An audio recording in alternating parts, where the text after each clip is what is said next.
தமிழகமெங்கும் கிளைகள் கொண்ட Annamalai institute of hotel management and hospital management படிப்பில் சேர்வதற்கான அட்மிஷன் நடைபெறுகிறது. மற்றொரு அண்மை செய்தி. கரூரில் கூட்டத்திற்கு தன்னை அழைத்து வந்த காவல்துறைக்கு அன்று நன்றி தெரிவித்துவிட்டு இன்று குற்றச்சாட்டை முன்வைப்பதா என்றும், கரூரில் நேற்று முதலமைச்சர் விஜய் பேசிய பேச்சு அர்த்தமற்றதாக இருந்ததாக உள்ளூர் பெண் ஒருவர் விமர்சித்துள்ளார். விஜய் தனது நிலைப்பாட்டை அடிக்கடி மாற்றிக்கொள்பவர் என கரூர் பெண் விமர்சனம் செய்துள்ளார். அண்மை செய்தியாக பார்த்து கொண்டிருக்கிறோம். கரூரில் கூட்டத்திற்கு தன்னை அழைத்து வந்த காவல்துறைக்கு அன்று நன்றி தெரிவித்துவிட்டு இன்று குற்றச்சாட்டை முன்வைப்பதா என்றும், கரூரில் நேற்று முதலமைச்சர் விஜய் பேசிய பேச்சு அர்த்தமற்றதாக இருந்ததாக உள்ளூர் பெண் ஒருவர் விமர்சித்துள்ளார். விஜய் தனது நிலைப்பாட்டை அடிக்கடி மாற்றிக்கொள்பவர் என கரூர் பெண் விமர்சனம் செய்துள்ளார்.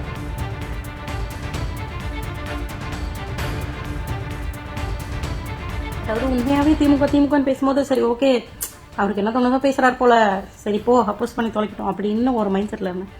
ஆனால் இன்னைக்கு ஸ்பாட்டில் இருந்த எங்களையே ஏமாத்துற அளவுக்கு ஒன்று பேசுனா கருக்குன்னு இருக்குமா இருக்காதா? அப்படி பேசின வீடியோ தான் இது. இதை கேளுங்க. இந்த பெரம்பலூர் போலீஸ் எங்களை அலர்ட் பண்ணாங்க. சரிங்க, கூட்டம் கொஞ்சம் ஜாஸ்தியாக இருக்குது, லேட் ஆகிடுச்சு, வராதிங்க. பொய் சொல்லலாம் சார், அதுக்கு நீ இப்படியா? ஆக்சுவலாக பெரம்பலூரில் இவர் பார்க்க வந்தாராமா, பார்க்க அலோவ் பண்ணலையாமா, அலர்ட் பண்ணாங்களாம்.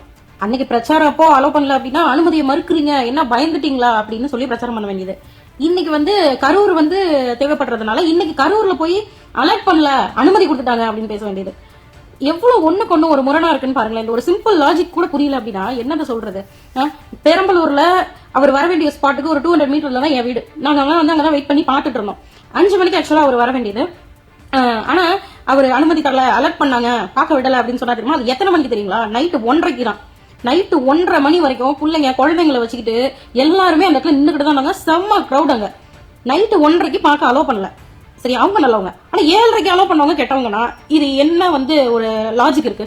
7:30 கரூர்ல கூட்டம் இருந்துச்சா, ஆனா அவங்க அலர்ட் பண்ணலையா? அங்க நீ அன்னைக்கு உன்னை விடலன்னா நீ என்ன சொல்லிருப்ப? பயந்துட்டு நம்மள அலோவ் பண்ணல அப்படின்னு சொல்லிருப்ப. அது அப்படிங்கிற விஷயத்தையும் தாண்டி அன்னைக்கு ஒரு 50 மீட்டர் முன்னாடியே நீங்க நின்று பேசுங்க, ரொம்ப க்ரௌடா இருக்கு, நீங்க உள்ள போக வேண்டாம் அப்படின்னு சொல்லி எச்சரிச்சதா அன்னைக்கே விளக்கம் கொடுத்துட்டாங்க. அப்படி இல்லைனாலும் வீடியோவை அட்டாச் பண்ண பாருங்க.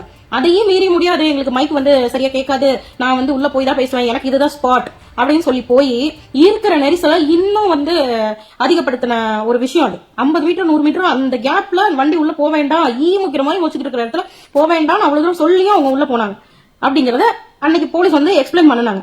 அப்போ இப்போ போலீஸ் சொல்றது போய் இவர் சொல்றது உண்மையா? அன்னைக்கு போலீஸ்க்கு நன்றி சொன்னாரு, இன்னைக்கு போலீஸ் தான் சதி பண்ணுச்சுன்னு சொல்றாரு. அப்போ உங்களோட ஸ்டாண்ட் அப்படிங்கறது எதுவுமே கிடையாதா? ஒரு விஷயம் சொல்லணும். அதாவது பெரம்பலூர் ஸ்பாட் அவர் நின்று பேச வேண்டிய இடம் என் வீட்டுல 200 மீட்டர். ஆனா அவங்க அலோவ் பண்ணல. ஒரு பைபாஸ் கிட்டே ஸ்டாப் பண்ணிட்டாங்க. ஒரு 2-3 கிலோமீட்டர்ஸ் முன்னாடியே ஸ்டாப் பண்ணிட்டாங்க. அங்க இந்த கும்பல் எல்லாம் பைக் எடுத்துட்டு போச்சு. அந்த தலைவர் என்ன திரும்ப பண்ணாரு? நைட் 2 மணிக்கு லைட் ஆஃப் பண்ணி ஆன் பண்றது. இந்த ஒரு ஹீரோயிசம் நைட் 2 மணிக்கு கூட, அதுக்கு அவ்வளவு கத்து இந்த விளையாட்டு விளையாண்டுட்டு இருந்தாரு அவரு. நீங்க பேசலாமா? ஒரு அட்லீஸ்ட் 50 மீட்டர்ஸ் பிஃபோர் இந்த ஸ்பீக்கிங் பாயிண்ட் வச்சு பேசி சொல்லியிருக்காரு. சரிங்க, நிறுத்திக்கலாம், வேண்டாம், கூட்டம் ரொம்ப ஜாஸ்தியா இருக்குது, இங்க வச்சே பேசலாம்னு சொல்லிட்டு. அதுக்கும் அந்த ஆர்கனைசர்ஸ் மறுத்துருக்காங்க. இல்ல நாங்க அந்த பாயிண்ட்டுக்கு தான் போகணும், இங்க இருந்து எங்களுக்கு கவரேஜ் நல்லா கிடைக்காது, இங்க இருந்து எங்களுக்கு சரியா மைக் கேட்காது, சரியா கேட்காது. ஸோ அதனால அங்க இருந்து திருப்பி கொஞ்சம் கொஞ்சமா அந்த வண்டி கொஞ்சம் புஷ் பண்ணி கிரௌட கொஞ்சம் 2 மூவ் பண்ணி கொண்டு வந்திருக்காங்க. போய் சொல்றேன்.